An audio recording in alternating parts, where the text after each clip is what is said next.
Whether you're looking to start your own side business or create a lifelong career, the process of starting a new business can be overwhelming. This week on the podcast, we're discussing how to start your own business. We'll dig deep into setting up your business for success from the beginning, and then answer some of your most common questions I receive about building and scaling your business.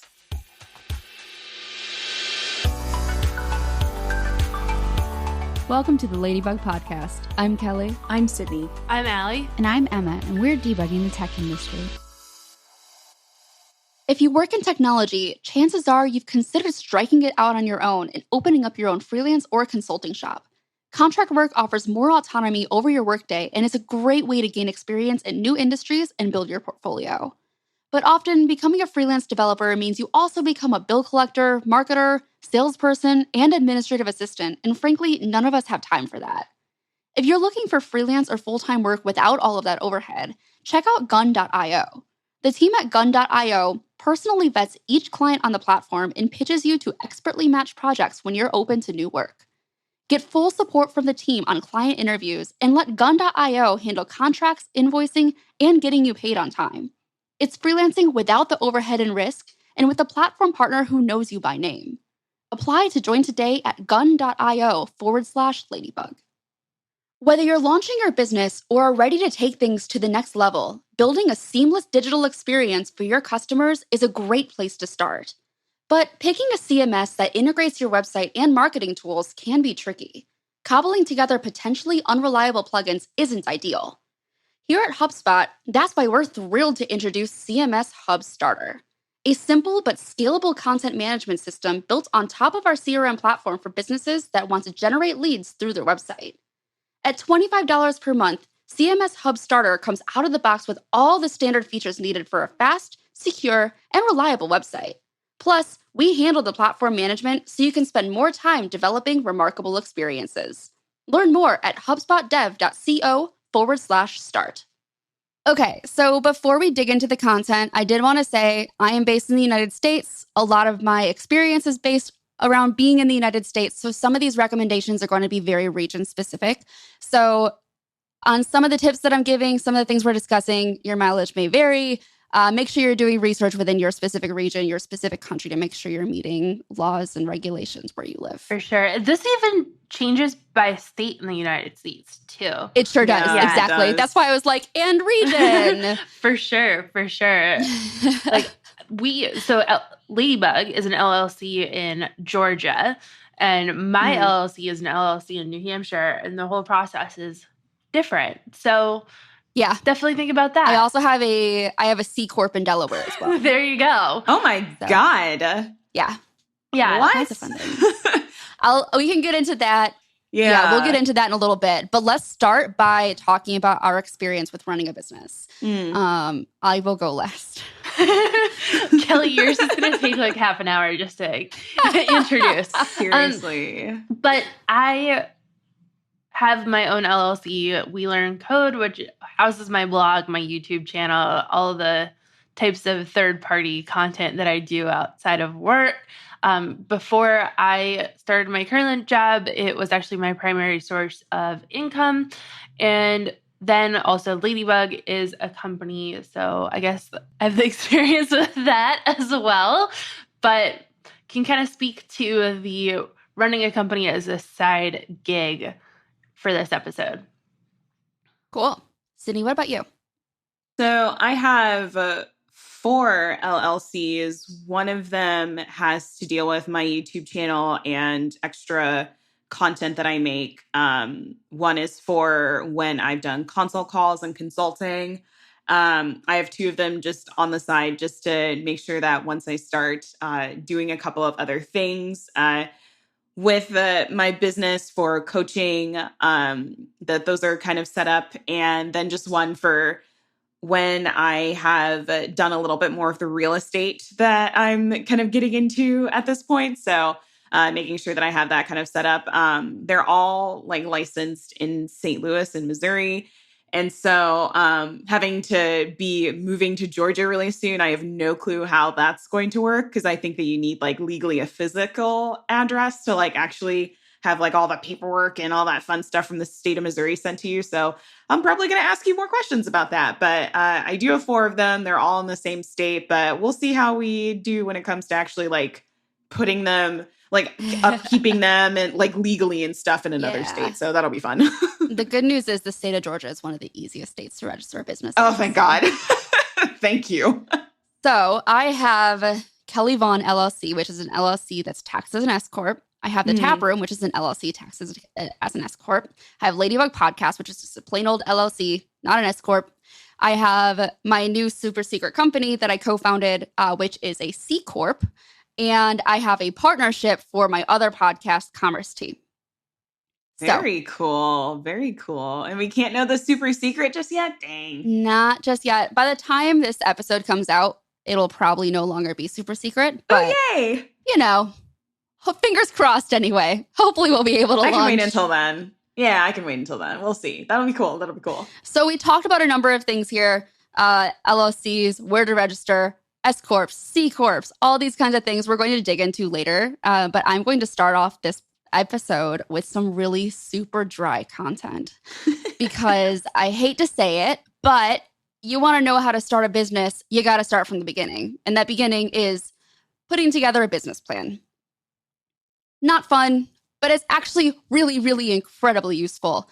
It's important to note that this business plan is for you first and foremost. It's not for others. You need to know if you have a viable idea that you can actually act on. But the business plan is also going to be helpful for future stakeholders, people you bring into the company, future employees, but also investors as well. This is going to be like your overarching plan that you have, and it's going to be continuing. It's a living document. It's something that's going to keep on. You're going to be updating it as the business pivots, as you add new people, as things change. You're going to include things like financials and stuff like that in there. So it is important to have this business plan. It is not something I had when I first started. It is something that I kind of loosely follow even now, but I'm kind of going to walk you through the process of everything that needs to be in the business plan, theoretically. Yeah, I would say this probably depends a ton on where you're at as a company. If it's something that you're just planning on being you could probably be a lot more informal with this.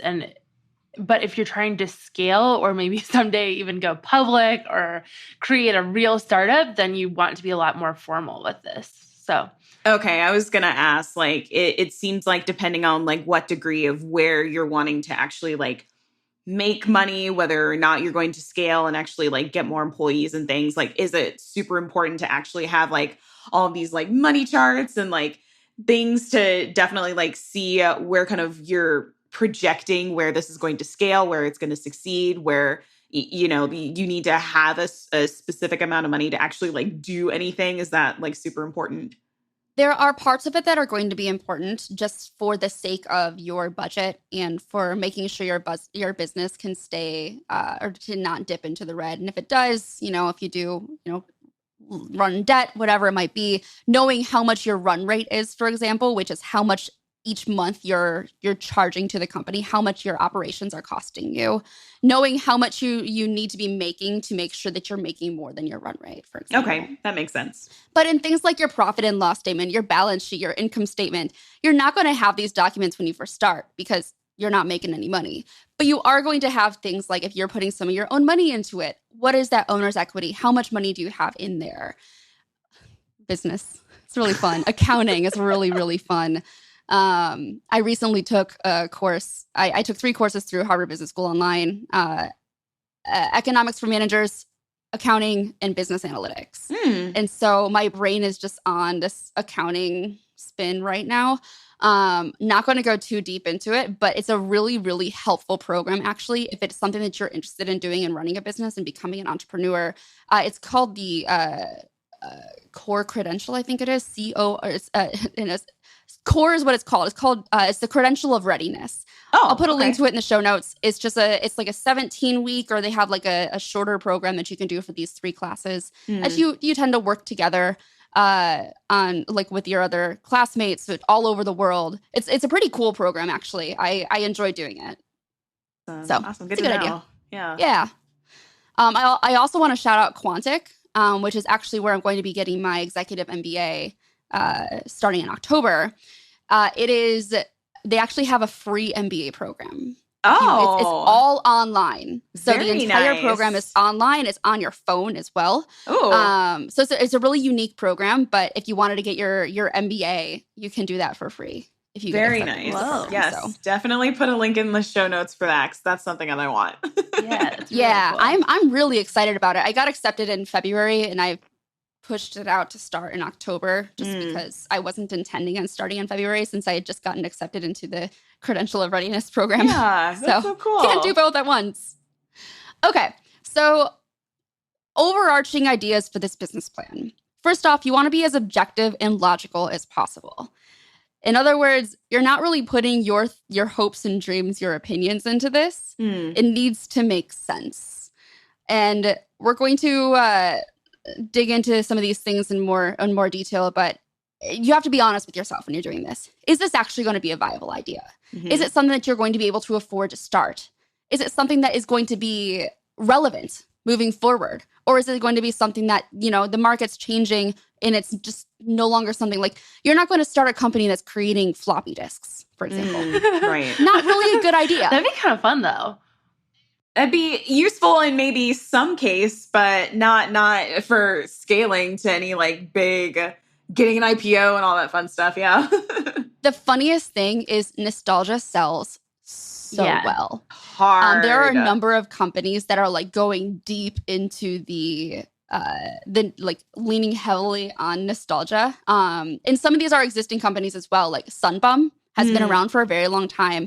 They just recently released a product that is, I forget what they call it. It's literally just like, do you remember as a kid potentially or knowing people who would like put lemon juice in their hair to make it what? to add highlights? Oh, Yeah, it like was like the easiest trick in the book. Yeah. Exactly. Okay. Sunbum just released a product doing this again. Okay, that's What? too funny. Too funny. So there are all kinds of things that a lot of companies that are doing things like this. It's kind of fun. Vacation it's literally a company called Vacation. They had this whole thing about you can get a job, and they had Poolside FM, which is fun music. Oh my Worth gosh. checking out. Oh, that's But nostalgia so cute. sells. So, when I say that you can't buy floppies, I mean, you could probably, people would buy them and like repurpose them or something. That's awesome. The business plan should serve as a guide for your business's operations for at least the first few months, sometimes up to a few years. Again, this is a living document. This is something that's going to be changing for a while, but it should be acting as a blueprint. Pretty straightforward.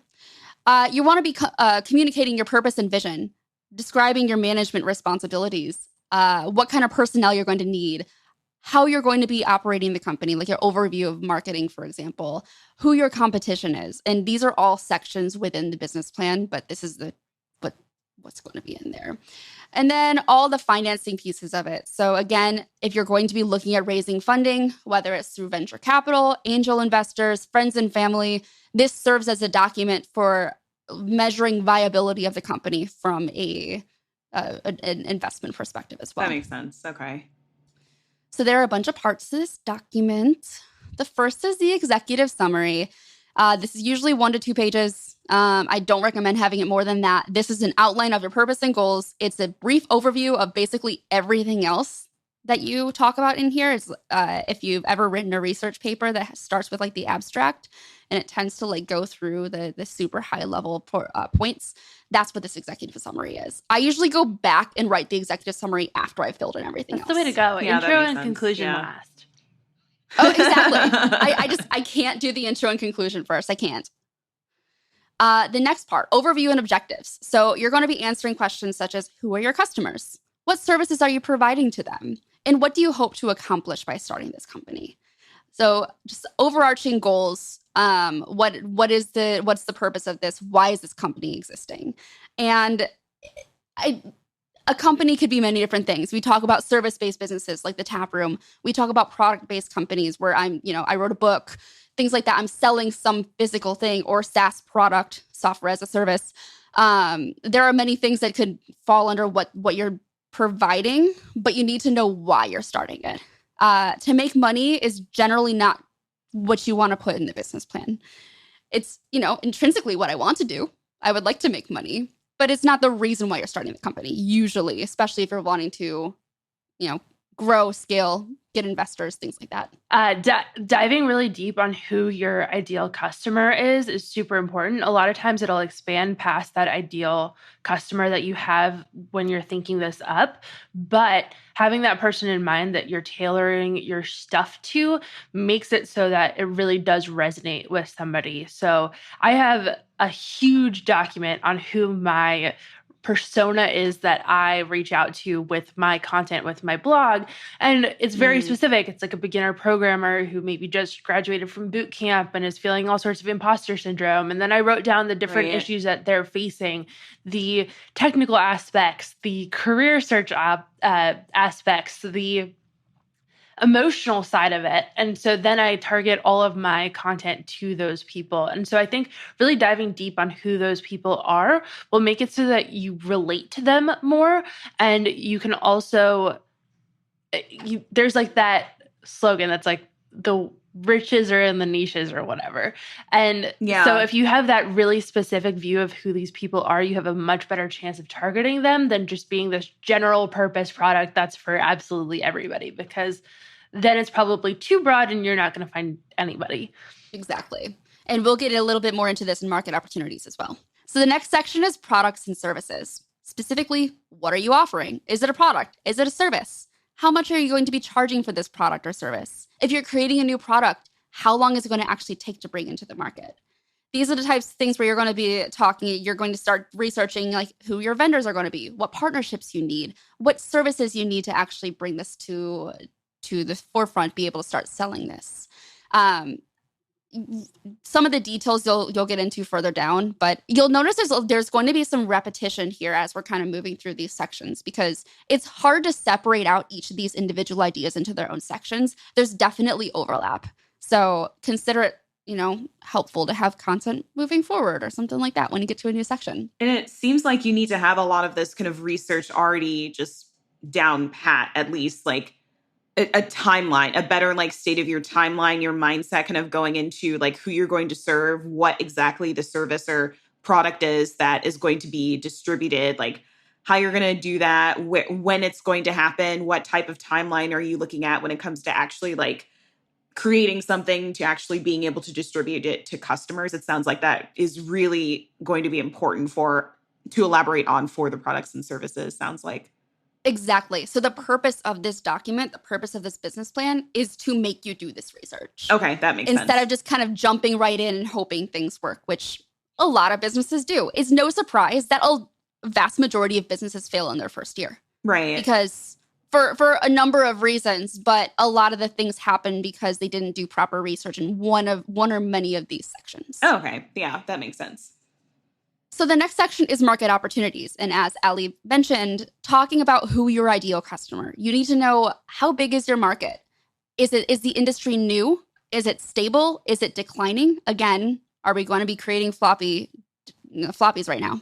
Maybe not. It is sort of, we're kind of like past the declining point for that one. But there are a lot of opportunities that weren't existing before. Think like electric vehicles. We were not talking about creating electric vehicles in like the 1940s, I assume. Technology changes over time. So these are the kinds of things that you're wanting to, keep in mind as you're working through this. But creating a full persona is really, as Ali mentioned, is really what you want to do. And I'd go as deep as possible. Give this person a name. Find an image online of a person who represents who this persona is. You see a face, it kind of helps you resonate. You're like you're talking to it like an actual individual there. I've created multiple personas when, you're not always targeting one individual demographic. I might be targeting, as Ellie mentioned, she might be targeting somebody new who's just out of boot camp, but she might also be talking about somebody who's self-taught, but is a career changer or, on second, third, fourth career, who might feel, any number of ways about entering the field late, for example. I air quoted late there. And there's a different kind of topic or a different kind of way you would want to communicate with them. Also, a lot of times you'll see somebody talk about the language that you use when you're communicating with people. Yeah. You want to meet them at their level. Keep in mind what like the speaking, like writing at like a fifth grade level. But if you're writing to like scientists or people with their PhDs, you don't have to write it at 6th grade level. It's just about who you're actually targeting. And that's why it's so important to do really, really deep research into your demographics. That makes so much more sense. My business coach actually had been talking about this where Allie's making a good point when you talk about what persona that you're trying to make sure that you're actually like honing in on. When it comes to like who exactly your person is that you're trying to sell this service or product to, you're definitely going to be on another level of where you're not going to want to be able to help yourself because you've already solved whatever that issue is for yourself. Now you're potentially wanting to distribute that product or service to somebody else. So where like you might be on a 5th grade level of where you've already gotten your life together with whatever problem that you just solved for yourself. And now you're wanting to distribute that to a person that might be on a 3rd grade level, quote unquote, very, very big air quotes, where they're still trying to like flop around and figure out like what they're trying to do. And so they're coming to you as the subject matter expert to actually go and see like, okay, how can this person be available to solve my problem with their service or product? And then that's when they're able to kind of take that step up to where you are after they've gotten that problem solved as the 5th grader and then kind of go from there. So, yeah. Exactly. You're not your target customer. You might be at the very beginning, you might be solving a specific problem that you have, but once you've solved the problem, you are no longer your target customer. It is somebody else. Unless you're creating a product just, for you to sell to yourself, then by all means, be your target customer. But usually you can't scale that way. No, there are only so many. Like our new floppy disk company. That's pretty much exactly. What are we going to call it? Ooh. Like Floppy Bird. You remember Flappy Bird? Like that, yes, I love it. I love it. It's just like a little bird flopping around. It was so funny. Is beautiful. Oh, I love it. I love it. Okay, so next section is the competitive analysis. Who are your competitors? And you want to learn everything about them. And let's start with who your competitors are, because I work in e-commerce. I know a lot of businesses that are just getting started, and I see 2 big mistakes. One is, this has never been created before. I don't have any competitors. Wrong. And 2, my competitor is Amazon. My competitor is Nike. Oh, God. When you're just getting started out, that is not your competitor. You have various levels of competitors. You have your dream competitors, which might be Nike. But if you're just starting out, you're going on, again, who is on that same level as you? Who is a little bit further in, like Allbirds or Adams. I'm on the topic of shoes now. You might be more so competing with like smaller shoe brands compared to somebody who like Nike, who has this, huge marketing budget, huge customer base, things like that. It's also important to remember what type of competition you have. So there are 2 different kinds of markets. There's the market where there's a finite number of people who can purchase a product. And that means that if you enter the market, you're going to be taking away from other people. They're your direct competitors. Oh, okay. But you also have infinite resources or a new market that you might be entering in where you're just providing an additional service that's not necessarily taking away from others. It's supplementing what other people have, for example. It's important to distinguish between those 2 types of competition, because if you're taking away, you have a lot more to sell. You have to work harder to pull those customers away from their existing loyalty with brands and things like that to get them to be tied in. Okay. And I'm going to be giving this away as my shout out later. But for example, I'm drinking this coffee from Cometeer. I have a subscription to a coffee brand, a coffee collective out of Denmark. I've been getting monthly shipments for 7 months now from them.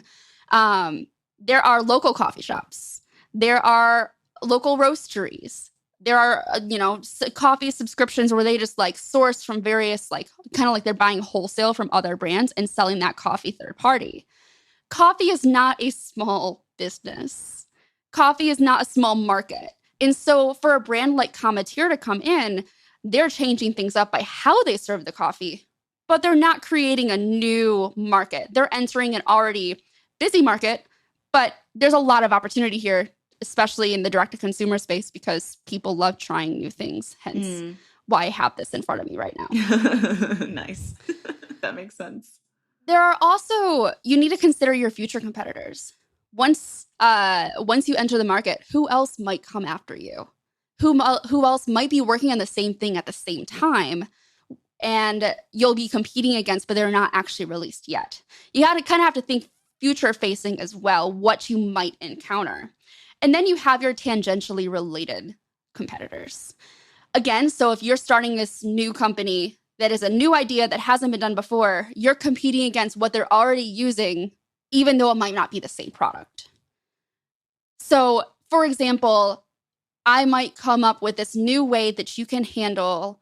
Actually, here's an example: Zapier or Zapier, however you prefer to say it. It's a tool that allows you to connect two systems and have them talk to each other. It's like kind of like if this, then that. So if I get an email and it has this certain tag, or if somebody fills out this form on this website, I want it to add this data to Slack, for example. You can have those two tools talk to each other.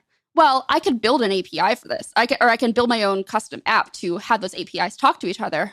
Or Zapier can come in and be like, why don't you just use our no-code tool and just drag and drop and connect these things together? I'm competing against the people who are using time and resources to build these things. And so I'm selling to those people as well. Not only am I selling to people who just don't know what to do here or don't know how to code, I'm also competing with the people who are just doing it themselves. Does that make sense? Yeah, that makes sense. Okay. So this is the time when you start to create your SWOT analysis. Do you know what a SWOT analysis is? Sort of, kind of. I thought it's probably somewhere in the notes: strengths and weaknesses, and then something about threats and something else with the O. Allie, do you know what the O is? I have the notes open, so I could cheat. Okay. That would not be very nice or honest. Okay. So SWOT is SWOT: strengths, weaknesses, opportunities. Opportunities. Okay, I looked at the notes finally, so. So you can divide this into two sections. Strengths and weaknesses, these are internal to your company. What are your strengths? What are your weaknesses? Opportunities and threats are external to your company. What opportunities exist in the market? Is this a new space that I'm entering in? Is there new potential for other technology to enhance what I'm building that more people would want to build or use? Like, let's say I'm creating a car battery. There's more movement towards, electric vehicles and things like that. So this could be a good space to be in, for example. That would be an opportunity. Right.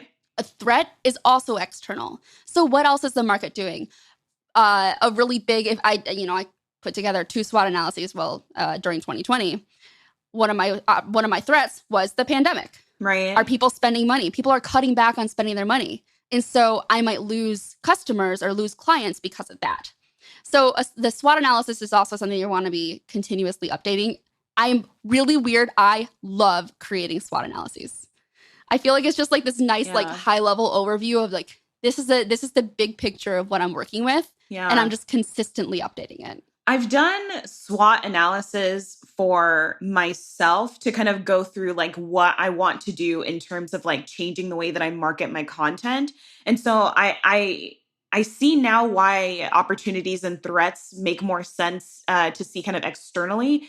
I've always kind of imagined it as like, okay, say for instance, like Instagram is making you do more, reels, that's what they are. And so for a person that might not like actually like talking and pointing and like dancing with all those like stupid TikTok things, like that would be potentially a threat to like how you're marketing on Instagram, because you're not kind of going with the flow in that and seeing where innovatively you can actually create, reels to actually like serve as something that people see as entertainment, as well as being curious about like the marketing for your business. So that's something that I've kind of looked into, and I do not want to start fucking pointing and doing those videos. I will tell you that. How about that? Boom, boom. Yeah, I hate them. Clubhouse, the app, the voice audio app, is a good example of if I were to create a SWOT analysis here. Strengths. It's a really great opportunity for people to use it right now because of we have the technology. It's new. People are interested in using this kind of audio space. There's not many competitors in this space right now. Weaknesses, we're only on iOS. I think they're now on Android, but this is kind of, speaking in the past here. Opportunities, more people are getting interested in using audio. The pandemic means more people are currently at home, so we have more opportunities to reach additional people. We created this. I'm saying we as if I am part of Clubhouse. I'm right. We created this sense of you have like invite only. So you have to be invited to get in. So, that drives up interest in wanting to be a part of it. Right. The FOMO whole thing. Threats, anyone else, these big players, Slack, Spotify, anyone can, or Twitter, Facebook, anyone can create one of these things and take the idea.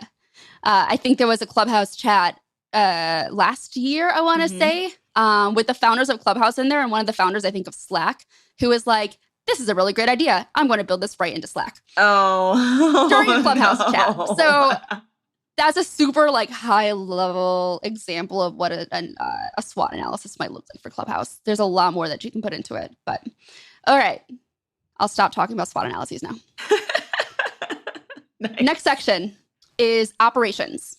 What do you need to run your business? This includes both staffing and resources. What partnerships will you need? What vendors do you need to be working with? How do you expect your operations to change as you grow, as moving forward?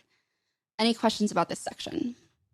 It sounds like you just need to know all of this stuff now. Like, say, for instance, I haven't even considered getting a video editor or an assistant yet. And so for somebody like me that's wanting to share all this content and things, that's something that I will need to consider potentially for this outline for operations, kind of going forward, maybe 3 months or 6 months into the future, as I grow my business.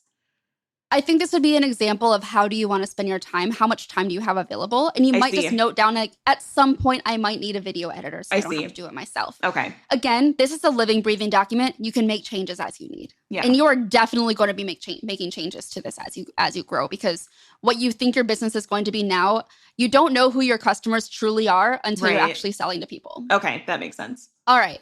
Next section is management team.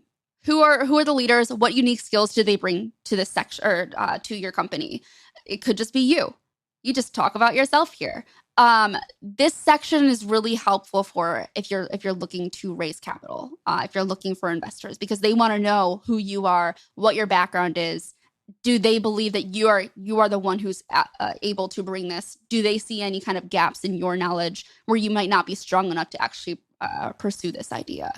Those types of things. You might include, I've seen some people include a resume as to an appendix of this business. Interesting. If you have multiple co-founders, for example, again, that's more for investors. That's not for yourself. Right. Okay. So don't have to do that if you're just starting your own small business, which a lot of people do. I did that as well. The last section is financial analysis. Again, this is where you're talking about having a balance sheet, an income statement, a profit and loss statement, an operating budget. Most of these things you're not going to have numbers for yet. Okay. The operating budget is the only one that I recommend really getting started on. There are tools, there are templates that help you just kind of create these things in Google Docs and in Excel. Right. I have a Google sheet that I've been updating since I was freelancing with my operating budget. There are definitely ways that I can make it prettier and have a proper document for it. But when I was just getting started, I just wanted to know what subscriptions do I have, my Adobe Creative Cloud or paying for Superhuman or paying for my domain and my email. How much do these things cost? And am I on a monthly plan or an annual plan? If I'm on the monthly plan, but there's an annual plan, how much would I be saving if I switch to the annual plan? Okay. And is this something that's absolutely crucial for me to run my business? For example, Superhuman is not absolutely crucial. I can use the, Google Mail. I don't have to use a secondary app. So that is something that if I find that I'm short on cash, that is something I can cancel. Okay. That makes sense. That makes a lot of sense. So I keep this document updated all the time. Good to know. Okay.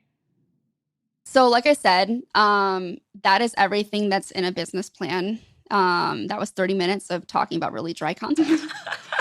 I think you did pretty well. Yeah, I think there were some good tips in there.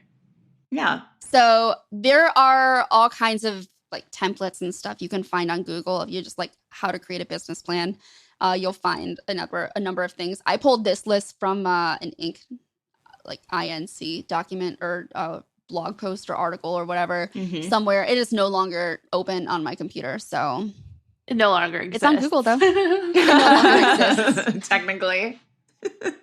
Once we find it, maybe we'll link it into the show notes. There we go. Perfect. All right, so let's break for sponsors. And when we come back, it's just going to be a mishmash of all kinds of fun things. Yay! This episode is brought to you by Dexecure, a company that helps web developers save time by automating repetitive optimization tasks. Images, JavaScript, CSS, HTML, fonts, and even third-party assets. Dexecure optimizes them all with just one line of code so you can focus on what you love doing, building new and exciting websites. No matter the device or browser type, Dexecure will always deliver the best version of your website. Visit dexecure.com/ladybug or enter the code LADYBUG for 1 month free when you sign up for any basic or pro plan. Or try it out with a free account. All right, so when I was putting together the outline for this, I went to Twitter and I was like, what do you want to know about running a business? And I got all kinds of questions, some of which I will be answering here, some of which I will not be able to answer here for various reasons. These are not really in any particular order, so I'm going to be jumping around, but hopefully it makes sense. The first question I get a lot is, do I need to raise capital, or can I bootstrap my business? Bootstrapping is using your own finances to start the company or starting it without any kind of financing. I started my freelance business without capital because it was just me offering a service. I already had what I needed and move forward. Raising capital, that could be through venture capital. You can go through something like an incubator, like Y Combinator, and get funding from them. You can do angel investing. So these are individuals who are investing in your company. You can raise like a friends and family pre-seed round. So asking your friends and family for money as well. Those two kind of combine to be angel investing to a capacity. But there are different types of investors, like angel investors as well.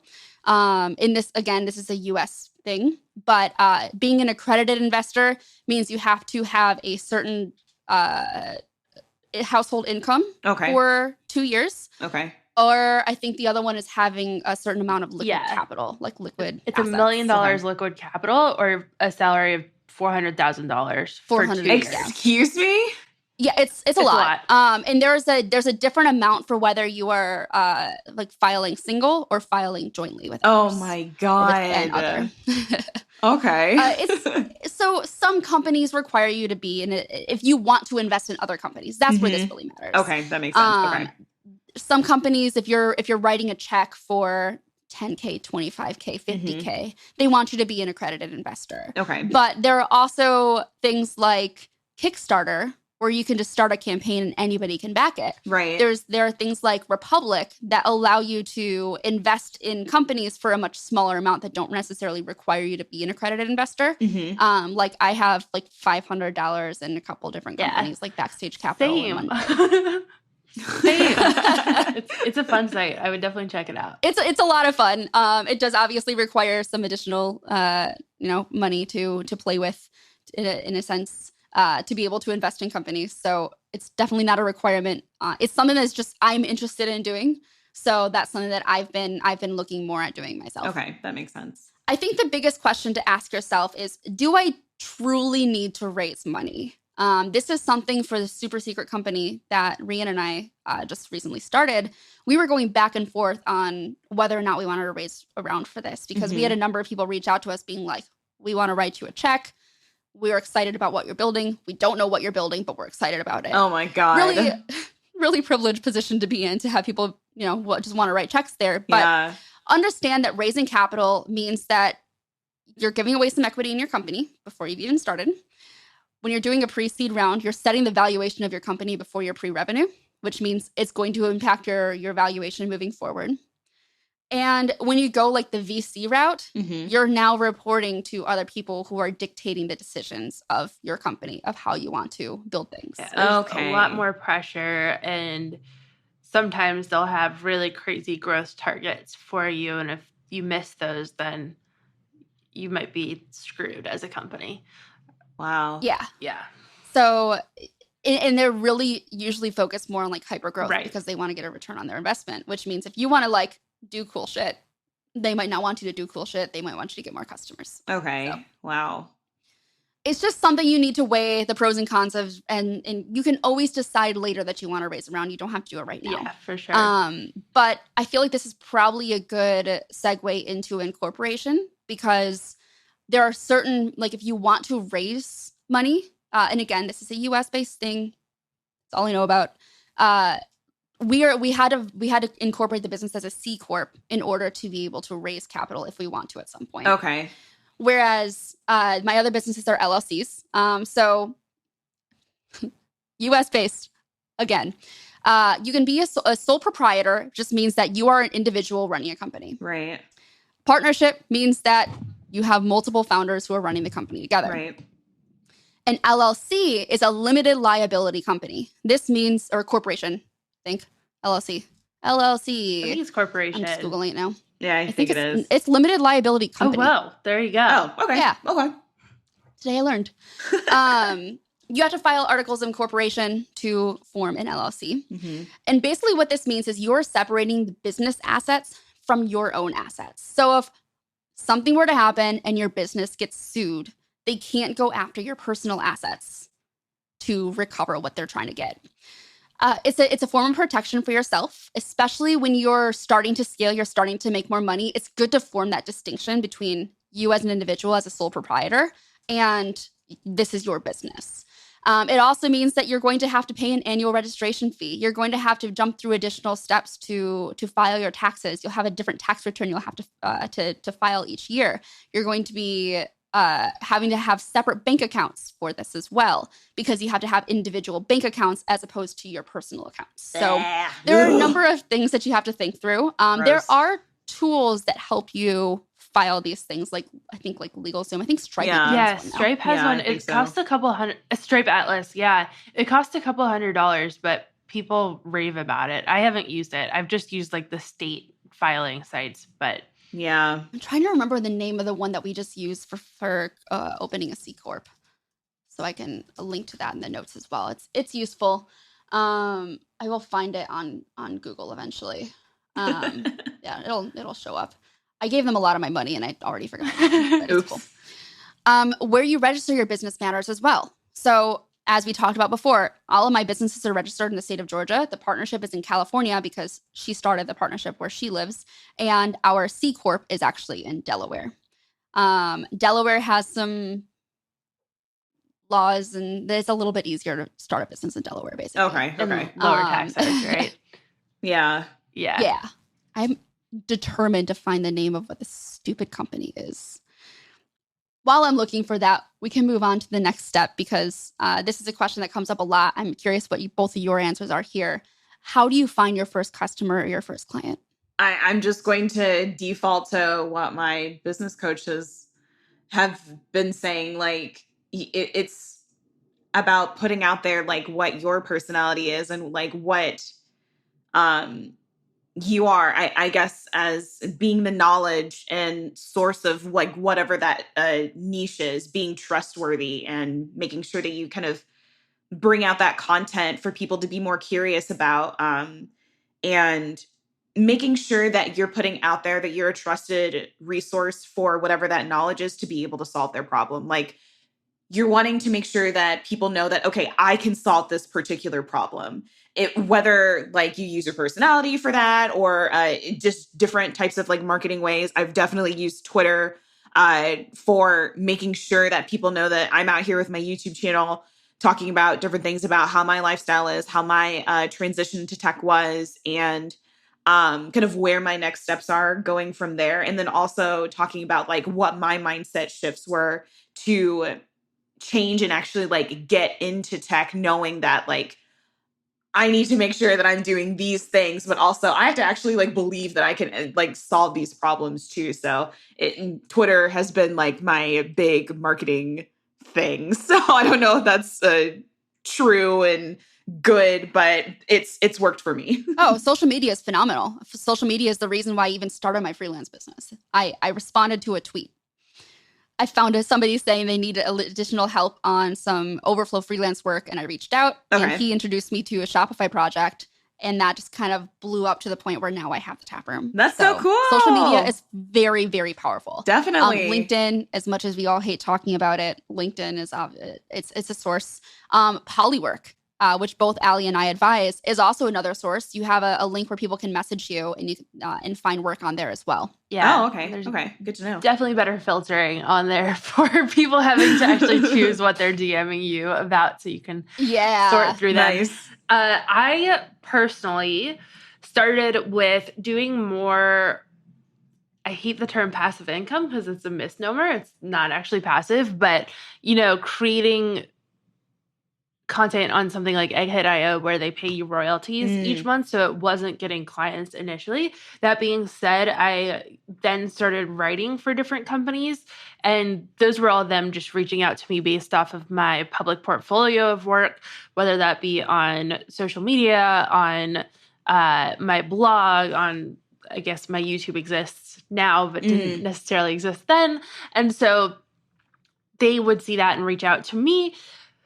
And then I started doing developer advocacy kind of as a service on a consulting level. And for that, I would advertise it on my blog and also social media. But something that I really want to point out is having a work with me page. So I had a web page on my blog that had all the information about working with me. So basic ideas of rates, basic ideas of what packages I offered, how long deadlines and turnaround would be, what to expect from me.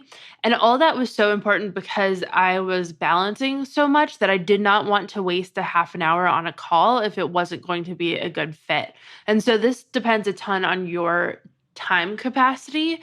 If you have more time to do sales, then you might want to be more vague about that so you could negotiate more on the actual compensation for something. That being said, at that point, my time was more valuable than the income in a lot of ways. And so I think having everything up front was incredibly helpful. I love that. I post some, I've kind of like play with posting some of my pricing. My consulting rate is very public. Some of our services through the tap room are public as well. But we do value-based pricing. So we're more like, here are what our starting rates are, as opposed to here's what it's going to cost. Okay. That makes sense. So other ways to find your first customer or client. If you're selling a product, have some people beta test it. You can get reviews from them, and you can also get some really great feedback from them just in general. But they can start the conversation, get a testimonial from them so you have some kind of content to work with there. Join some maker communities. They're all over the place, just depending on what it is that you're selling or creating or whatever it might be. Are any of you members of maker communities?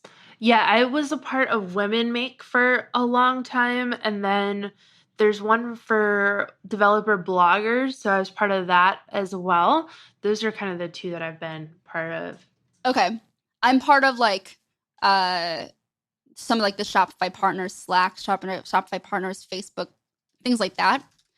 And then Indie Hackers is also a really good one that you can that's a good one too. Or you can join. And we have an episode with their founder, so go listen to that. Oh, cool. Yeah, we'll include a link to that as well. Next question, because we've been talking for a while. Where do you bank? How do you create a bank account? Where can you go?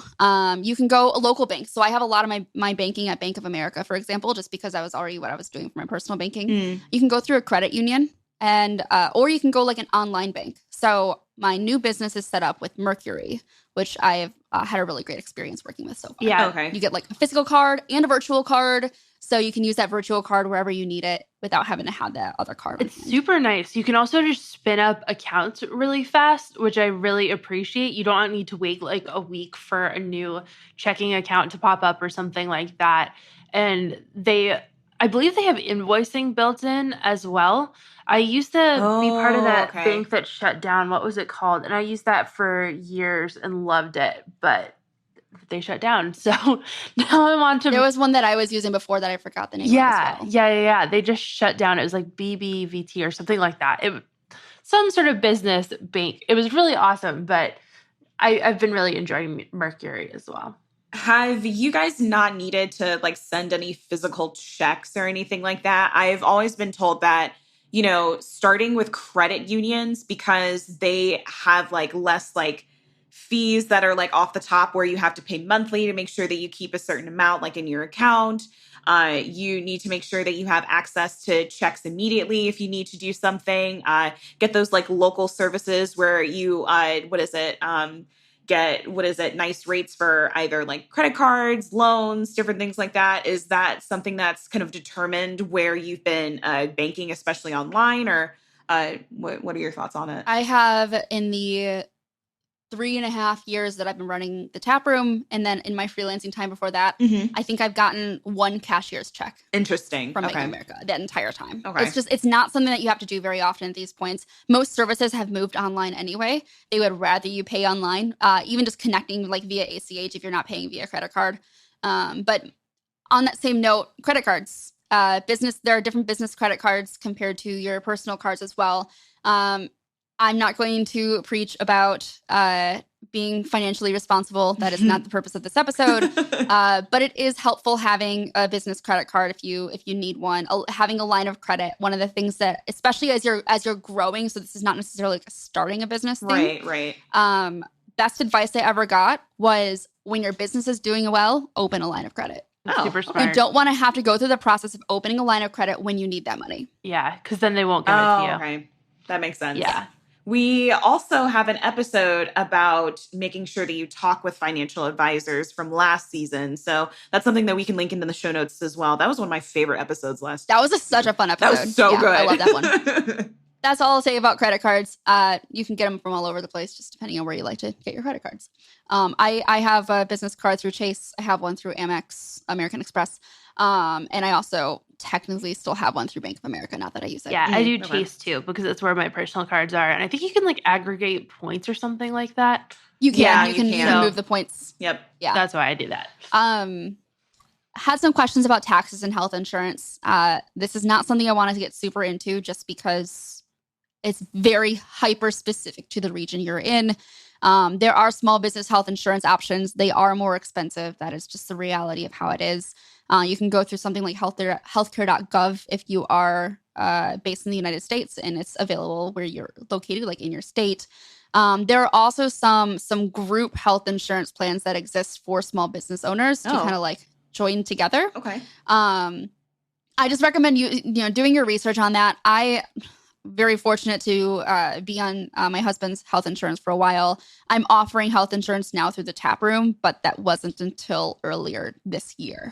So I was already 3 years into running the company before I started offering that. Wow. Health insurance is expensive, guys. Yeah. That's one of the reasons I did not go full time on my company. Yeah. Nice. It's unfortunately something that you do have to figure out at some point. It's a choice you're going to have to weigh. Yeah. In terms of taxes, follow the regulations in your country and region. If you're in the U.S., make sure you're making quarterly estimated tax payments. Work with an accountant. Yeah. Getting an accountant really is a lifesaver. I personally, every check that I get in, I just put 30% or roughly a third of it into an account for taxes. And that's roughly what I've been paying the last couple of years. So that's why I saved that amount. But do your math and make sure to put the money aside so you're not scrambling at the end of the year to get money together for taxes. On the topic of accounting, bookkeeping is a very important piece of this as well. So making sure you're balancing your books each month. You can use an accountant to do this. You can hire a bookkeeping service. You can use something like Bench to do this. I used Bench for a little while until I switched over to my CPA doing it. But I do the bookkeeping for Ladybug, for example. I just do that myself. When you don't have so many payments coming in and out, it's really easy to balance your own books at the end of each month. I recommend using a service to do this so you're not just using like a Google spreadsheet for this. QuickBooks is great for this. FreshBooks is great for this. You can also invoice through both of those tools as well. Pay people, pay contractors, run payroll, all kinds of fun things. So you do have those options available to you. And on the topic of payroll as well, if your business is set up as an S corp, that does mean that basically you're issuing yourself what is in the U.S. known as a W-2, which is what you tend to get from like another company that you're working for if you're a full-time salaried employee, for example, or just a full-time employee or part-time employee. It's different from being a 1099 contractor, basically. So you have to run payroll. I love Gusto. I've been using Gusto for years. I would not trade anything for the world. I cannot say enough great things about it. They've been wonderful. And I actually set up my health insurance through Gusto as well. Oh, and they really got nice. me set up on Guideline too, which is our 401k provider. So somebody asked about saving for retirement when you're a business owner as well. Again, Guideline is great if it's something that you want to, if you want to start a 401k. You can look into things like using a SEP IRA or an individual 401k. Again, US based. I recommend listening to our financial planning episode because we did talk about these things. God, I did not get to all these questions. I feel like I could just like do it. Maybe I'll just do like a Twitter Spaces at some point to answer all the other questions about running a business, because otherwise we're going to be here for 9 years. Yeah. No, I think you should. So, yeah. Maybe we'll do that, because getting into hiring your first employer contractor, growing, like scaling your business, running it on the side, the imposter syndrome that comes with running a business, dealing with the ebbs and flows of payments coming in, how to start delegating work, how to deal with the just overall cash flow. I would need another hour to talk about all of this. Yeah. And I'm trying to be respectful of everybody's time. So we're going to move on to shout outs. Allie, why don't you go first? Mine is for Brené Brown's The Gifts of Imperfection. I'm a total perfectionist. And for me, it's been something that I'm really working on to get better with that. And this book is really helping. Nice. I'm going to check it out. Sydney, what about you? I am actually rereading The Big Leap by Gay Hendricks and really starting to get into what more that I kind of want in my career, kind of want in my personal life with my content. So really happy about that. And yeah, how about you? What's going on with that, Kelly? So I spoiled it earlier, but my shout-out is to Cometeer. An old friend of mine from like 12 years ago, we reconnected over Twitter, and he now works for this company. He's like, "You want some coffee?" I'm like, "Yep." The answer is always yes.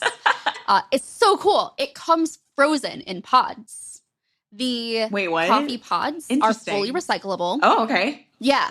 So there are ways that you can do like hot coffee or iced coffee with these. So I'm a hot coffee drinker. So it's literally just like you run the pods underwater for like 10 seconds to loosen it up, pop it into a glass, pour hot water over it. What? And it's like pour over quality coffee. And I am a coffee snob. That is really cool. I highly recommend trying it. I'm obsessed. Okay. So that's Cometeer. It's Cometeer. Very interesting. That might be, I know a few coffee friends. I'm not a coffee drinker, but that might be something that would be a good gift for some friends. It's a fun gift. Yeah. Exactly. Yeah. Okay.